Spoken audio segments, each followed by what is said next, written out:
मैं बहुत नशे में था। उस वक्त कोई गाड़ी भी नहीं थी तो मैं बूढ़े की साइकिल के पीछे बैठ गया, इसलिए मैं बच गया। That is how I survived. ठीक है, इस मिशन में 3 जहाज इस्तेमाल होंगे। इस रात रवानगी से चंद मिनट पहले हिरोशिमा जाने वाले तमाम अमले को आखिरी ब्रीफिंग दी गई। नंबर 1, एनोला गेम में बम होगा। नंबर 2, ग्रेट आर्टिस्टी में रिकॉर्डिंग के आलात होंगे। अपना काम करें, अहकामात की तामील करें, काम जल्दी करें, बस यही कहना है। मिशन इतना खुफिया था कि टिबेट्स को खुदकुशी की गोलियां दी गई थी। उस शाम जब मैं मैस हॉल से बाहर आया तो फ्लाइट सर्जन ने मुझे वो गोलियां दी। उसने मुझे बताया कि ये क्या है। मुझे उम्मीद है तुम्हें इनकी जरूरत नहीं पड़ेगी, लेकिन अगर तुम्हें जरूरत पड़ी तो ये साइनाइड है। उसने कहा अगर जरूरत पड़े तो अमले के हर शख्स के लिए 1 गोली है।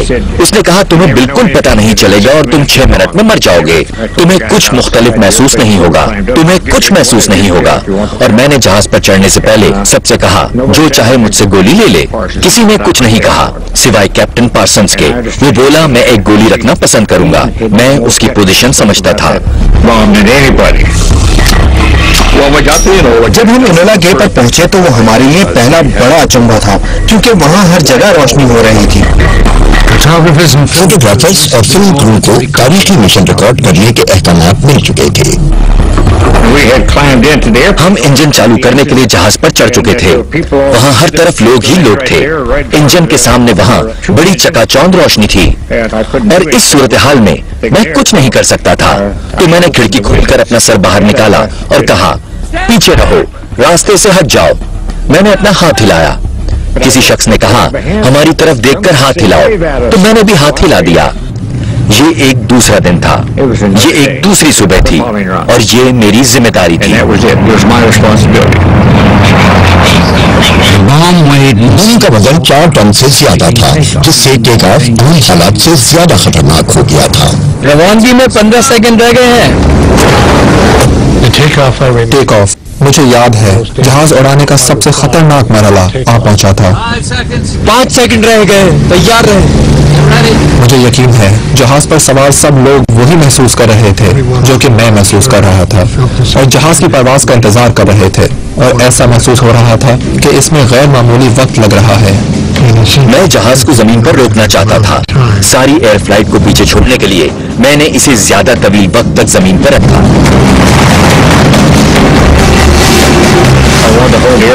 एक जहाज को 140-145 मील फी घंटा की रफ्तार से टेक ऑफ करते देखता। मैंने उसे 150 मील फी घंटा की रफ्तार तक जमीन पर रखा। उसने यॉक की तरफ हाथ बढ़ाया, उसे पीछे लाने की कोशिश की। इसे पीछे लाओ अभी। यॉक से अपना हाथ उठा लो, मैं ये जहाज उड़ा रहा हूँ। और उसने फौरन हाथ हटा लिया। टकराए।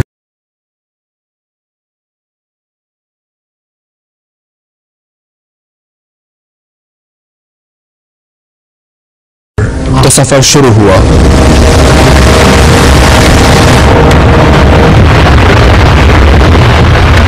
उड़ान भरने के 15 मिनट बाद जहाज अब भी निचली परवाज पर था। पार्सन्स बम जोड़ने के लिए तैयार था। हम शुरू कर रहे हैं।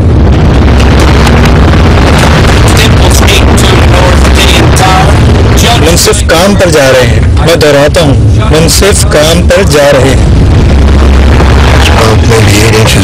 हथियार पिछली तरफ बाहर से 88 इंच चौड़ा था, जिसमें ये बड़े पंख थे। जगह बहुत कम थी और बम के पिछले हिस्से तक पहुंचने के लिए काफी झुकना पड़ा। और यही वो पोजीशन थी जो पार्सन ने ली। वो सब जानते थे कि एक गलती पूरे मिशन को खतरे में डाल देगी। पिछले हिस्से से स्क्रू खोल रहा हूँ, चार्जेस डाल रहा हूँ। पार्सन्स फिर पावर चार्जेस लेता, तकरीबन 1/4 रोटी के बराबर। वो उसे उनमें रखता बारी बारी। तो वो पिछला टुकड़ा उठाता, उसे वहाँ रखता जहाँ उसे रखना था, इसे मोड़ता सील करने के लिए। हर काम के साथ वो अपनी फहरिस्त पर निशान लगाता, ये इत्मीनान करने के लिए कि इसने कोई गलती तो नहीं की है। 2 घंटे बाद एनोला गे साइंटिफिक और फोटोग्राफिक जहाजों से जा मिला। वो अब हिरोशिमा से 3 घंटे के फासले पर था। ये बहुत खूबसूरत सुबह थी। हम उस वक्त 9000 फुट की बुलंदी पर थे। डिक जेप्सन पार्सन्स के असिस्टेंट के पास एक काम रह गया था, बम को मुसल्लह करने का। जहाज की बुलंदी पर जाने से पहले मुझे उतरकर 3 सब्ज प्लग अलग करने थे और इनकी जगह 3 आर्मिंग प्लग्स लगाने थे जो फ्यूजिंग सर्किट को इस हथियार को चलाने में मदद देते और इससे धमाका होता। और वो वाहिद मौका जब मैं इस मिशन में खुद को हवास बाख्ता महसूस कर रहा था, वो ये वक्त था जब मैंने बम में सुर्ख प्लग लगाया। बम अब मुसल्ला और तैयार हो चुका था।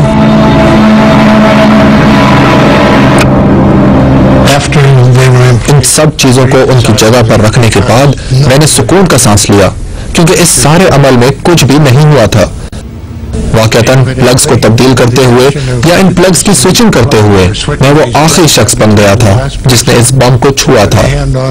उस वक्त मैंने ये महसूस नहीं किया था।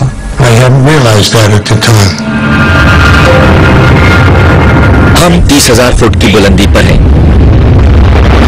एनोला गे से आगे एक और B-29 मौसम की जांच करने के लिए हिरोशिमा पर पहले ही प्रवास कर रहा था। उसने होशियार कर दिया। फ़ज़ाई हमले का इंतबाह हो गया। ये इस तरह का इंतबाह था कि हमले का इम्कान है।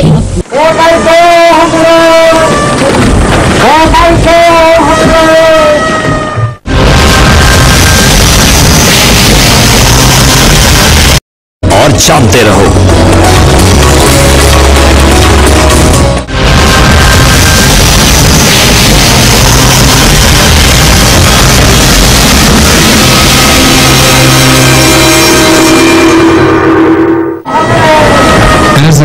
जब लोग पनागाहों में फजाई हमले के मुंतज़िर थे, मौसमियाती तैयारे ने खुफिया पैगाम के जरिए एनोला गे को अपनी जांच पड़ताल से आगाह किया। बादल 3 टन्स की बुलंदी पर छाए हुए हैं। मौसमियाती तैयारा अब वहां से हट गया। एक लम्हे के लिए ऐसा लग रहा था कि खतरा टल चुका है। तकरीबन 30 मिनट बाद उन्होंने अमन का इशारा दिया। इसका मतलब था कि अब कोई फिजाई हमला नहीं होगा, इसलिए हर कोई अपने कामों में मसरूफ हो गया। लोग दफातर और फैक्ट्रियां जाने लगे। मेरे ख्याल में इसी वजह से इतनी बड़ी तादाद में लोग मरे थे और बाद में मिल भी न सके। मशक करने वाले मैदानों में हजारों सिपाही अपनी सुबह की वर्जिश कर रहे थे। डॉक्टर हीडा ने रात हिरोशिमा के बाहर एक गांव में लू लगने से बीमार होने वाली लड़की की देखभाल में गुजारी थी। 8 बजे थे जब मैं बेदार हुआ। मुझे पहले ही देर हो गई थी। मुझे वापस अस्पताल जाना था। मैंने खुद को तैयार किया, बच्ची की नब्ज देखी और स्टेथोस्कोप से बच्ची के सीने का मुआयना किया। 16 साला तेरोको फ्यूजी जंग में रजाकाराना खिदमत अंजाम देने के लिए ट्रेन ड्राइवरों की फहरिस्त में शामिल थी। मर्दों को फौज के साथ महाज पर भेजा जा रहा था क्योंकि उनकी तादाद पूरा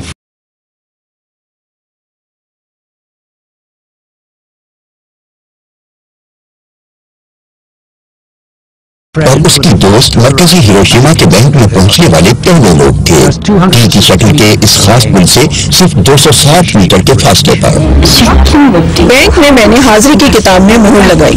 अपनी आमद पर आपको अपने नाम के सामने मुहर लगानी होती है, तो मैंने भी किताब पर मुहर लगाई। इन दिनों खवातीन के अमले को सफाई वगैरह के लिए मर्दों से 30 मिनट पहले पहुंचना होता था। अब इस तरह की बात कोई सोच भी नहीं सकता। किनुको डोई कम्युनिकेशन हॉस्पिटल में नर्स का काम करती थी। ये हॉस्पिटल भी शहर के मरकज के करीब वाक़ था।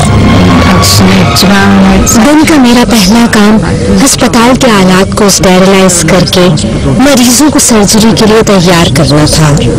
मौसम हसीन था, आसमान बिल्कुल नीला हो रहा था, कोई बादल नजर नहीं आ रहा था।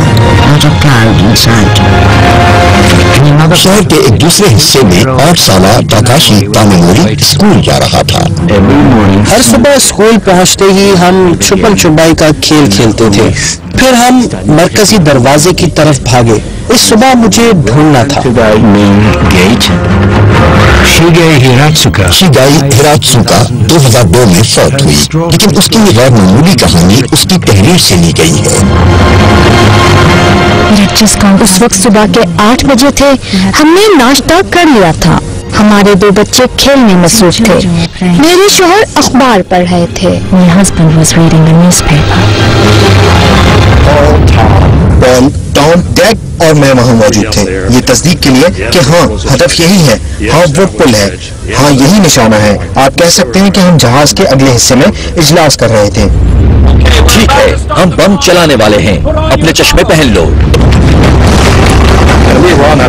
हम वो बम 3-3.5 मिनट में चलाने वाले हैं। टॉम और मैं बातें कर रहे थे। उसने कुछ नहीं कहा, कोई मुखालफत नहीं की, कुछ नहीं कहा, बस बम निशाने पर गिराना था।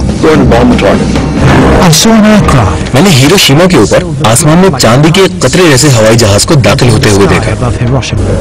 मैंने फौरन ही उसे एक अमेरिकी जहाज के तौर पर शनाख्त कर लिया, क्योंकि उस जमाने में कोई जापानी जहाज इतनी बुलंदी पर प्रवास नहीं कर सकता था। ये सिर्फ एक जहाज था, तो मैं समझा कि ये हमेशा की तरह गुजर रहा है।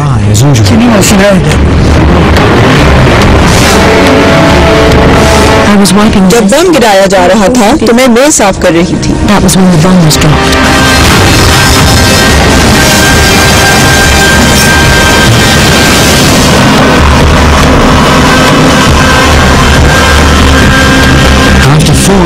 गिरने के 43 सेकंड बाद बैरोमेट्रिक ट्रिगर के जरिए फायरिंग मैकेनिज्म ने काम शुरू कर दिया। यूरेनियम की एक गोली बैरल के जरिए यूरेनियम के दूसरे हिस्से पर चली। इन दोनों ने मिलकर एटॉमिक रिएक्शन शुरू कर दिया।